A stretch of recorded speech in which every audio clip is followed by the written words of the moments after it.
Time for business now, and the Deputy Group Managing Director of Kosheris Group says businesses, big or small, need effective board of directors to be successful in the long term. Oke Nweke explains how different the structure of a governing board is from the management team to be effective. I think one of the ways to do that is for every board to have its own target in terms of setting clearly this is what we plan to achieve for the company, so that you can begin to check whether the board is adding value. If they're not adding value, the shareholders will know.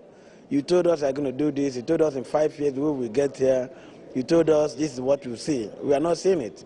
So the board members will know and be under pressure that they are not achieving the objective they communicated. Because when you set the board target, you communicate it.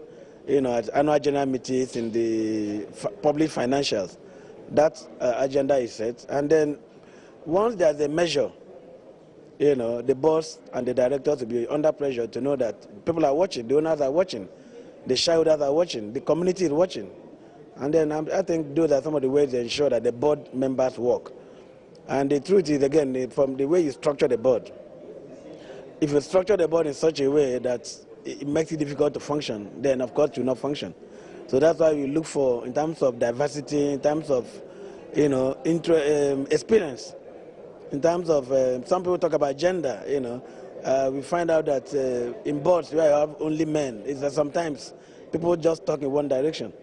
Put one lady there, changing the direction and perspective. So gender equally is an important issue when you're talking about structure and composition of a board. Now, the director for the Institute of Statistical, Social and Economic Research of the University of Ghana, Professor Felix Asante, is warning a debt crisis looms if critical corrective measures such as cutting down on wasteful expenditure and working within budget are not put in place.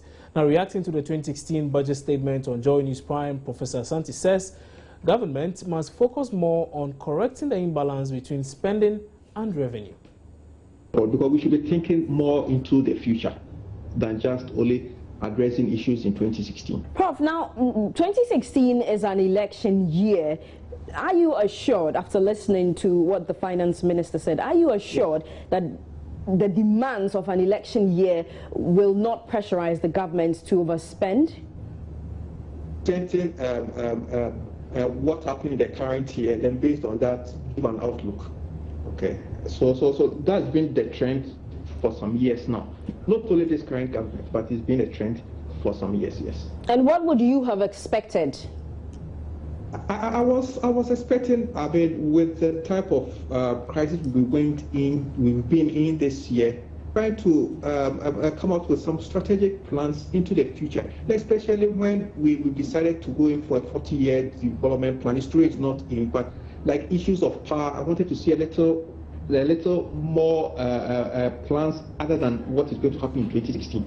Okay, and those are some of my the things I didn't see in the budget stated. It's all focused on only 2016, what is being done now and being rolled into 2016, which I thought it's more of a short-term look at it. It's been raising the concern, government keeping within its spending within its revenue. I didn't see much in the budget statement about broadening the tax net, and so we are going to have spending problems. That is what I foresee, because we are not able to raise that enough revenue. Okay, I mean the whole thing is raising that enough revenue to meet our expenditures. Okay, and so are you calling for more taxes? We need a proper pragmatic approach in raising the tax basket in the economy. That's it for business. George Addo Jr. is standing by with sports.